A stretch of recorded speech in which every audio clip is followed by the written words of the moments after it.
Hello friends, இன்றைக்கி நம்ம என்ன பார்க்க போகிறோன்னா ஒயிட் பாஸ்தாவும் மசாலா பாஸ்தாவும் பார்க்க போகிறோம். அதுக்கு முன்னாடி இந்த சேனலை மறக்காமல் சப்ஸ்கிரைப் பண்ணி பக்கத்தில் இருக்க பெல் பட்டனை கிளிக் பண்ணி வச்சுக்கோங்க. அப்போ தான் நான் போடக்கூடிய வீடியோ உடனுக்குடன் வரும்.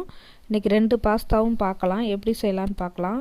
ஃபஸ்ட்டு நான் பாஸ்தாவை ரெண்டுத்துக்குமே நான் தண்ணி வச்சுக்கோங்க.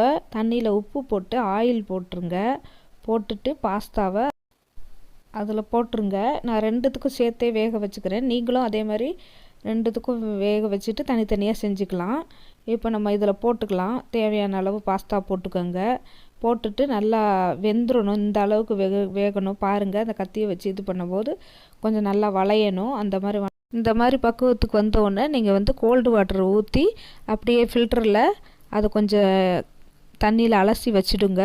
இப்போ ஒரு கடாயில் பட்டர் போட்டுக்கலாம் ஒயிட் பாஸ்தா செய்கிறதுக்கு.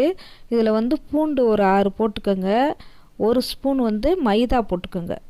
1 ஸ்பூன் மைதா போட்டு அதை நல்லா ட்ரையாக வறுக்கணும். நல்லா வறுத்து விடணும். அந்த பூண்டு நல்லா வாசம் வரணும். இந்த மைதாவும் பச்சை வாசனை போகணும். நல்லா வறுத்து விடுங்க. இதில் 1 கப் பால் சேர்த்துக்கோங்க. 1 கப் பால் சேர்த்துட்டு அதை நல்லா அப்படியே நல்லா கலந்து விட்டுட்டே வாங்க. நல்லா ஒரு க்ரீம் பதத்துக்கு வரும். ஒயிட் க்ரீமில் நல்லா க்ரீம் பதத்துக்கு வரும். கொஞ்சம் அடிப்பிடிக்காமல் நல்லா பார்த்துக்கோங்க. பார்த்துக்கிட்டு நான்ஸ்டிக் கடாயில் கிண்டலாம், இல்லை நல்லா கனமான கடாயில் கிண்டலாம். இதில் ரெட் சில்லி காஞ்ச மிளகா நல்லா தூள் பண்ணி வச்சுக்கோங்க. பெப்பரை தூள் பண்ணி வச்சுக்கோங்க. இல்லை பெப்பர் தூள் இருந்தாலும் போட்டுக்கோங்க. மிளகு பொடியை போட்டுட்டு அதில் நல்லா கலந்து விட்ருங்க. சால்ட்டு உங்களுக்கு தேவையான அளவு கலந்துக்கோங்க. உப்பு. இப்போ நம்ம வேக வச்சுருக்க பாஸ்தாவை அதில் போட்டு நல்லா கலந்து விட வேண்டியது தான்.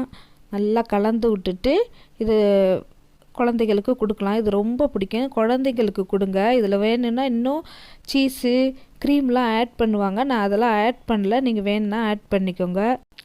நான் வித்தவுட் க்ரீம் அண்டு சீஸ் இல்லாமல் தான் இந்த ஒயிட் பாஸ்தா பண்ணியிருக்கேன். இப்போ மசாலா பாஸ்தா எப்படி பண்ணலான்னு பார்க்கலாம். அதுக்கு முன்னாடி கடாய் வச்சுக்கோங்க. கடாயில் எண்ணெய் ஊற்றிட்டு ஜீரகம் 1 ஸ்பூன் ஆட் பண்ணிக்கோங்க. ஜீரகம் ஆட் பண்ணிவிட்டு இதில் பூண்டு அதே மாதிரி ஒரு 5 பூண்டை சின்ன சின்னதாக நறுக்கி அதை போட்டுக்கோங்க. போட்டுட்டு நல்லா வதக்கி விடுங்க. ஒரு பெரிய வெங்காயம் 1 நறுக்கி போட்டுக்கோங்க. அதோட ஒரு பெரிய தக்காளி 1 நறுக்கி அதோட போட்டு நல்லா வதக்குங்க. இதில் சில்லி பவுடர் காஷ்மீரி சில்லி வச்சுருக்கேன். பெப்பர் பவுடர் 1/2 ஸ்பூன் வச்சுருக்கேன். Masala Maggi masala packet 1 packet பிரித்து அதோடு சேர்த்து போட்டு 3ஐயும் சேர்த்து கலந்து விட்டுட்டு நம்ம அதை மிக்ஸ் பண்ணி விடணும். நல்லா வதக்கி விடணும். அந்த மசாலா பச்சை வாசனை போகும்டு. இப்போ நான் ஏற்கனவே ஆல்ரெடி பாயில் பண்ணி வச்சுருக்க பாஸ்தாவை இதோடு சேர்த்துட்டு இதை நல்லா கலந்துட்டு உப்பு தேவையான அளவு போட்டுக்கோங்க. போட்டுட்டு நல்லா கலந்து விட்ருங்க.